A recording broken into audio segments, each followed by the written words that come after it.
When I come home from shopping, my husband, Taylor, and his mother, Rose, both looks at me with frowns on their faces. Hey, sit down. I need to talk to you about something. You're being terrible, aren't you? I really can't believe that you treated my mother so badly.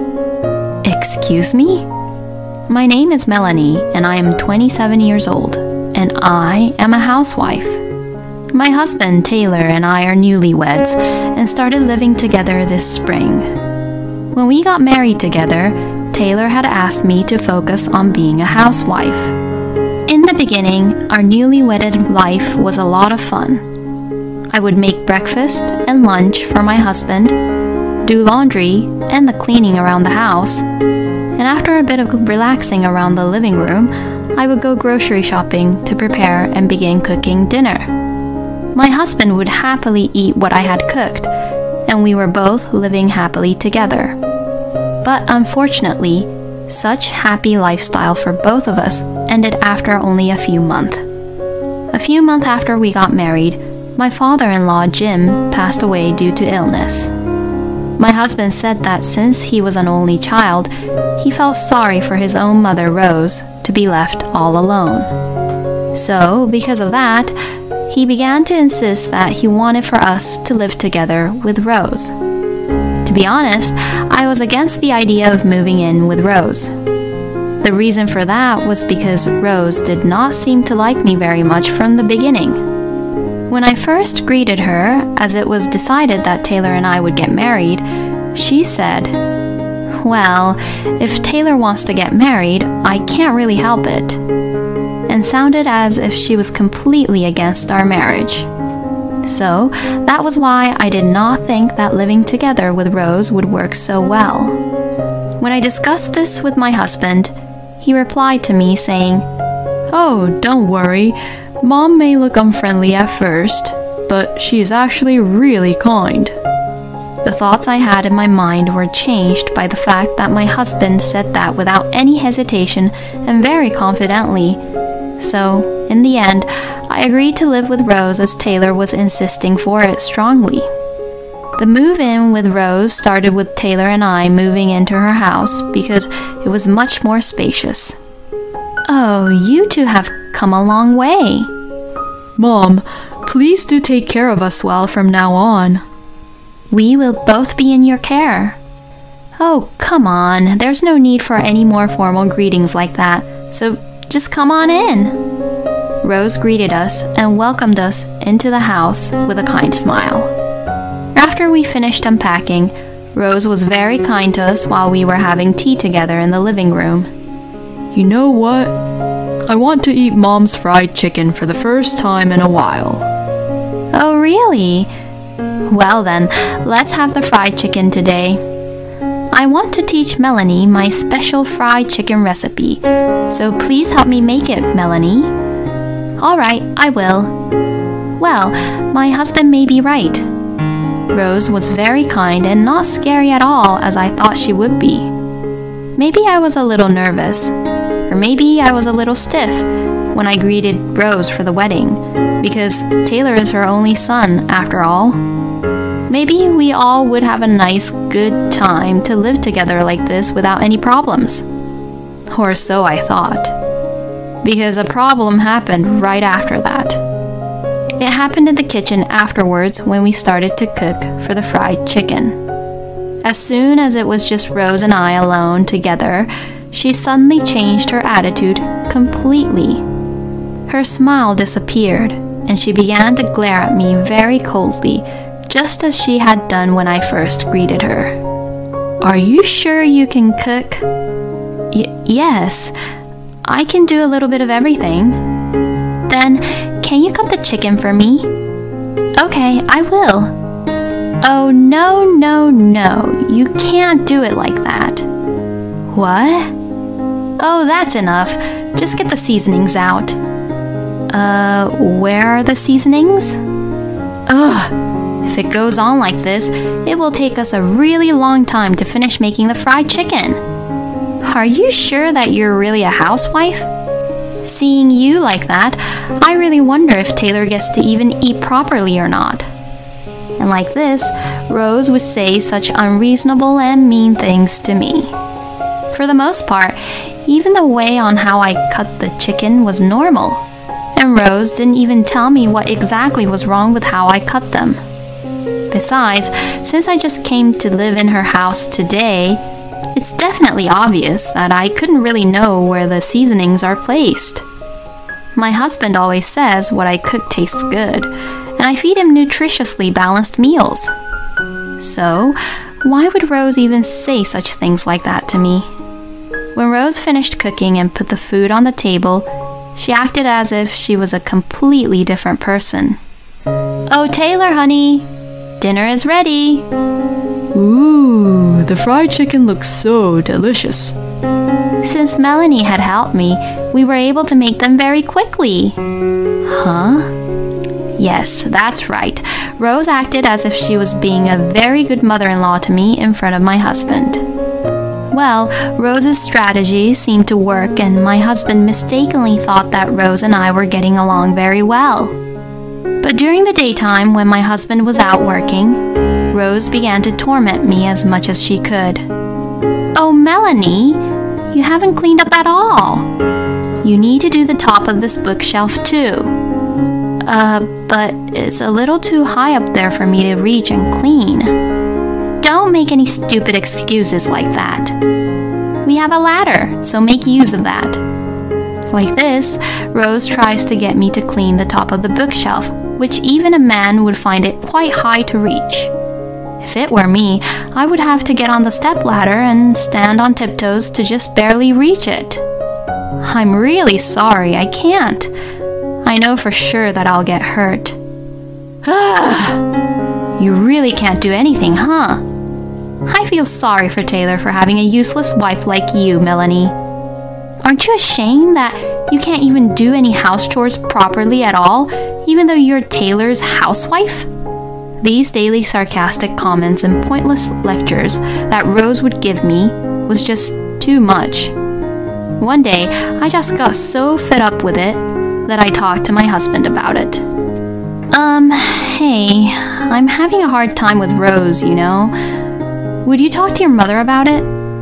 What? But you always seem to get along with her very well. Rose is just acting when she's around you. When it's just the two of us during the day, especially when you're gone, she would always say something terrible to me. Oh, is that so? Huh? Hey, are you even listening to me properly? What? I'm just tired from work. First of all, aren't you being just too self-conscious about this whole thing? Excuse me? I told you that at first, my mom does look a little unfriendly. So, even when mom's just acting normal, she just sounds angry to you. Isn't that what's happening? No way. But if you hear what Rose says some things to me, you can clearly see that she's verbally abusing me. Well, it's all about how you take it, isn't it? I'm definitely sure that my mom is saying everything with love. How could Taylor even interpret it that way? I unconsciously knew this, but it seems like my husband was a mama's boy. That's why he blindly trusts his own mother without ever questioning about her. If Taylor is being like this, then I can no longer rely on him. Which is why I have to protect myself. Even after that, Rose continued to bully me as usual. Rose made me do all the house chores while she just sat on the living room sofa and watched the TV. She would then complain with the lunch I made, and there were times where she would also throw it in the trash. When Rose gets bored of watching the TV, she starts complaining about how I did the house chores and even begins to deny my personality. The only time I feel safe is when I go shopping at the supermarket for groceries by myself. But when it takes more than 20 minutes to do my grocery shopping, Rose would accuse me by saying, "You're late. You must be cheating on Taylor, aren't you?" And say such nonsense. And like this, I get to be free from Rose for only a few minutes. I've only been married for less than a year, and yet this is the situation. Is it possible that this situation will continue until Rose is gone for good? I really didn't want to continue living miserably like this. The words divorce were floating around in my head. Then one day, on the weekend, when I come home from shopping, my husband Taylor and his mother Rose both looks at me with frowns on their faces. Hey, sit down. I need to talk to you about something. You're being terrible, aren't you? I really can't believe that you treated my mother so badly. Excuse me? I'm treating Rose badly? When it's the other way around? What do you mean? I heard everything from my mom, you know. She says that she's being harassed by you. Huh? I heard that you force all the house chores onto her, ignore her when she tries to talk to you, and even throw her lunch that she made for you in the trash. Excuse me? I didn't know that you were such a horrible, lousy woman. Now wait a minute. I never did any of that. Are you saying that my mom is lying then? I look at Rose and I see her grinning. Oh, she really did it this time. Rose was spouting lies and my husband is totally believing everything that she tells him. Mom says that she doesn't want to see you for a while. So go back home to where your parents are and reflect on your own actions. I was just fed up. To Rose, who harasses me in a really immature way, and to my husband, who is a mama's boy and who can't see through who Rose really was. I understand. I'll go back home to my parents' place. I pretended to feel bad and quietly packed up my belongings. Meanwhile, Rose was grinning at me and my husband, perhaps mistakenly thinking he was in a superior position, was looking very proud at what he was doing. I left their house, vowing that I would revenge them for what they had done to me. My parents were surprised when I returned with a large luggage, but they were so furious when I explained the situation. They told me to get rid of those people as soon as possible. I got to stretch my wings a little at my parents' house. I was able to have fun cooking meals with my mother without any complaints. I wondered how long it has been since I was able to sit on the couch and watch TV. After a few days of relaxing and recovering both mentally and physically, I went to a lawyer's office to prepare for my divorce. I also did some job hunting and had a few interviews with companies. I found a job sooner than I had expected, so now it was time for me to look for a place to live. And just like that, I was able to find a room that met my requirements. I felt as if my luck was telling me to divorce my husband, and everything was going smoothly. About 2 weeks after I was kicked out from Rose's house, I received a phone call from my husband. Have you calmed down now? Yes. Then if so, you may come back here now. So I went back to Rose's house. Then I would see both my husband and Rose with huge grins on their faces who were waiting for me. Did you reflect back on your own actions properly? Yes. Then apologize to my mom. If you do that, then you may live in this house again. No, thank you. What? I have been reflecting back on my lack of decisiveness. What the hell are you talking about? Thank you for everything you have done to me until now. Saying that, I put the divorce papers on the table. Huh? Divorce? Melanie, what is the meaning of this? I can't live with you two anymore. So let's just get a divorce, please. You must be kidding me, right? No, I'm being serious. No way. My husband was shocked, but when he realized that I was being very serious, he got really angry and emotional. Oh, really? Fine, do what you want. But what you did to my mom is unforgivable. Mom has suffered emotional distress because of you. I'm gonna get the certificate of diagnosis and sue you with it. That's right. You are such a menace for threatening us with divorce. Oh, I don't mind what you do, but if you do that, aren't you the one who's going to be in trouble for the false diagnosis or something like that? What the hell do you mean? And at this point, I called for my lawyer, who had been waiting in the car outside. What? A lawyer? Everything what Rose is saying is a lie. Excuse me? The lawyer then played the audio data that I had given him. On it were recorded audios of Rose's verbal abuse towards me. What? This is just a part of many abusings I received from your mother.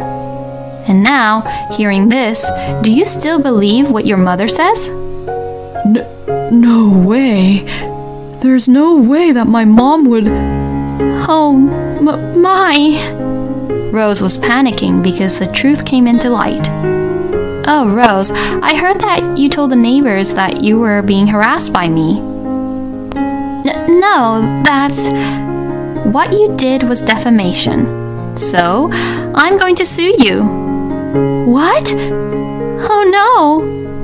Mom is a housewife, so she doesn't have that kind of money. Then, as her son, why don't you pay for her instead? Anyways, divorce and compensation is a must. Saying this, I left my husband and Rose right then and there. My husband and Rose were both unable to move from the spot with their faces being very pale. After that, things went smoothly. Taylor, not wanting to cause any more trouble, agreed to the divorce, and he also paid the compensation for Rose on her behalf. The neighbors no longer took Rose seriously after they all found out the truth of what had actually happened. And Taylor was also disgusted with Rose because of this incident, and she's now living all alone on her own with no one on her side. Well, Rose got what she deserved. And as for Taylor, I had an acquaintance at Taylor's office where he worked at, so I reported the whole story to that acquaintance. My ex-husband was labeled as a mama's boy who was abandoned by his own wife because of being a mama's boy, and people in the company laughed at him behind his back, which made him feel really small. When Taylor tries to leave on the dot, he is teased by people who says things like, "Aw, are you leaving already because you want to see your mommy?" Well, I'm sure that kind of teasing will eventually stop, but I'm sure it will make Taylor feel so small, as he had a huge pride in himself. Meanwhile, I am spending my days living in a new room, working at a new job, and with a fresh mind. The room is really comfortable, and the job is challenging. I'm not really interested to be in a relationship for a while, so I'm going to spend my money and time on my hobbies while enjoying the single life. Thank you for watching until the end. Please subscribe to our channel. We hope to see you in our next video.